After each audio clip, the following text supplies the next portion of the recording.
Hey Weirdos! If you're looking for yet another addition to your true crime lineup in your podcast app, well, there's a podcast that I think you'll like. It's called the Generation Y Podcast. It's one of the longest-running true crime podcasts out there. Generation Y, they dig into some of the craziest and most notable murders, crimes, and even some conspiracy theories. And they go a lot deeper than I typically do with my short story format. Every week, hosts Aaron and Justin, they sit down to discuss a new case or crazy occurrence, and they cover everything: mysterious disappearances, shady murders, the mysteries of Skinwalker Ranch, the mysterious Pizzagate scandal, if you can believe that. Over at Generation Y, they cover every angle of every theory they can find, walking you through the forensic evidence. Sometimes they even interview those who are close to the case. In a recent episode, they cover the case of Thomas Din Bowman. He's a man that was arrested and charged for the murder of Yancey Knoll. But Din Bowman and Yancey Knoll were strangers, so investigators were trying to figure out how and why Din Bowman would murder a man that he didn't know, a complete stranger. Well, I'm going to play just a short clip here from the Generation Y podcast, and if you want, you can follow Generation Y on the Wondery app or wherever you get your podcasts, and I'm making that easy for you by placing a link directly to it in the show description. Here's a quick clip of the Generation Y podcast.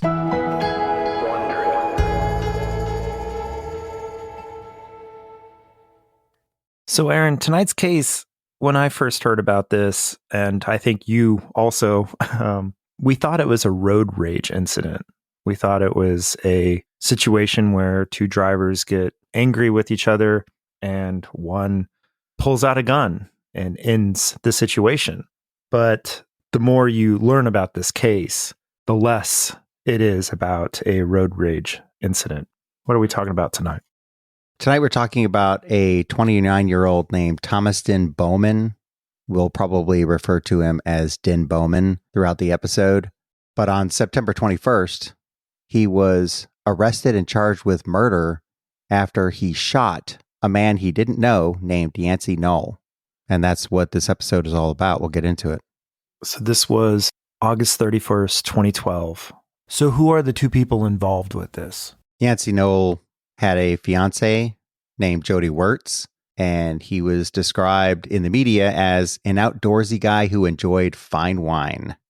He also spent time volunteering for Habitat for Humanity, and one of his passions was teaching kids how to rock climb.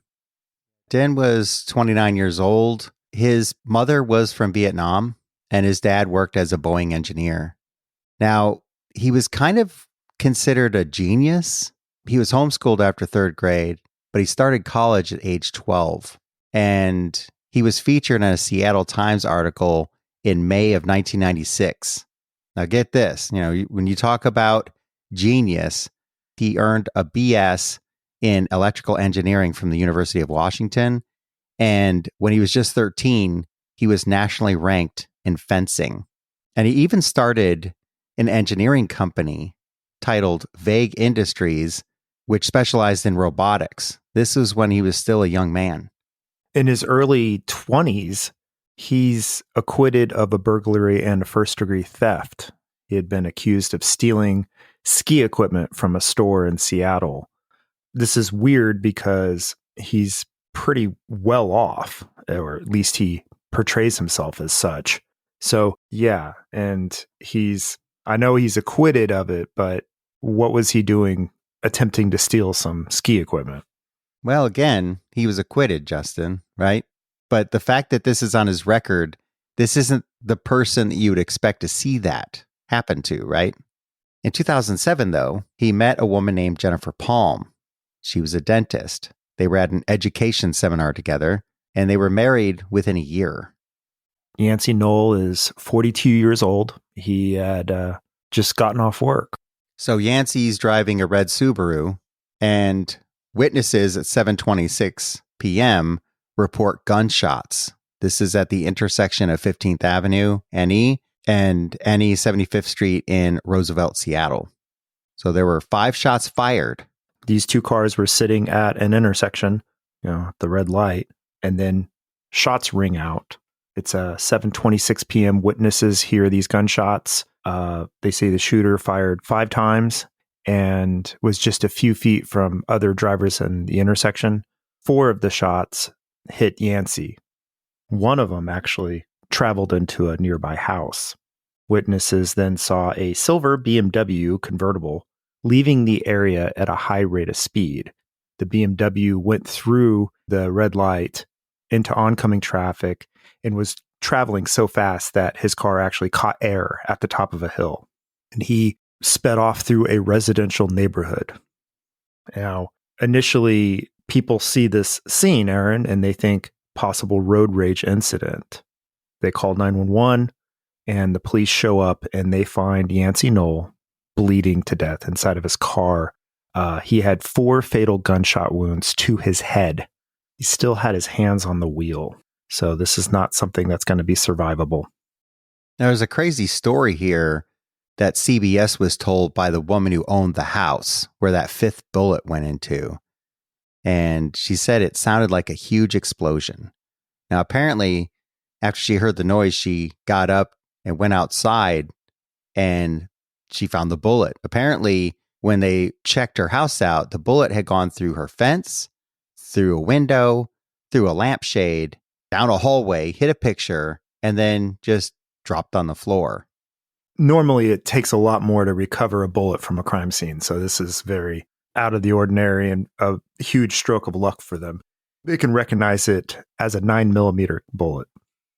There were some witnesses who were in a car. The witnesses were Kevin Watts and Angelo Rama. Now, when these gunshots rang out, they saw this car peel off and speed away. And they noticed, it went right through a red light. So they thought maybe we should follow because this might be the person who fired their gun. So they chased after this car. But like we said, that BMW, it was traveling at a high rate of speed and they just couldn't keep up.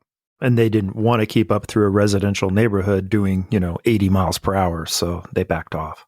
So a couple of Seattle Police Department detectives were assigned to the case, Frank Clark and Dana Duffy. One of the first things they do, because they know the identity of the person who was shot, they check their background. They see, do they have a criminal record? What do we know about them? And as you always say right off the bat, no criminal record. They have no record of him doing anything. So he appears to be just a regular law-abiding citizen. And later on, they're going to ask his friends and family if he had any enemies. And of course, they're going to say no. Everyone thought he was a really nice guy. And so that's why they're going with this road rage battle, this road rage incident. But they even say he drove slowly, like he drove like a grandma. He was very careful with his driving, and he just was not aggressive in any way, whether it was behind the wheel or in person. He was very careful and very mindful when talking to others. Now, these detectives saw that Yancey's window was rolled down, and they knew the driver had fired shots through the passenger window. So this seemed a little odd because they knew that the shooter's passenger side window would be broken, meaning whoever was in the BMW shot into Yancey, but they were like in the left lane and Yancey was in the right lane. So whoever the shooter was possibly shot through their own passenger window or could have damaged their own car during the shooting. And Rama noticed that he had really nice silver rims on this BMW, so not very conspicuous. So Kevin Watts, the other witness, he helps the police with a composite sketch, and they find surveillance cameras all around this intersection, and they release photos and, stills of this silver BMW that sped away. Now, there was a lot of cooperation from the public. Hundreds of tips poured in. And it's no doubt as a result of the police asking for help, the sketch of the driver that was released through the media. But yeah, this all happens within 2 weeks. And then a big break happens. September 14th, there was a woman who left an anonymous tip. She gave the police a name. The name was Din Bowman. That's D-I-N-H, Bowman. And also provided an address, which was less than 10 blocks from that crime scene. If you want to hear more from Generation Y early and commercial-free right now, all you have to do is join Wondery Plus in the Wondery app or on Apple Podcasts, and I've got a link in the show description to make that easy for you.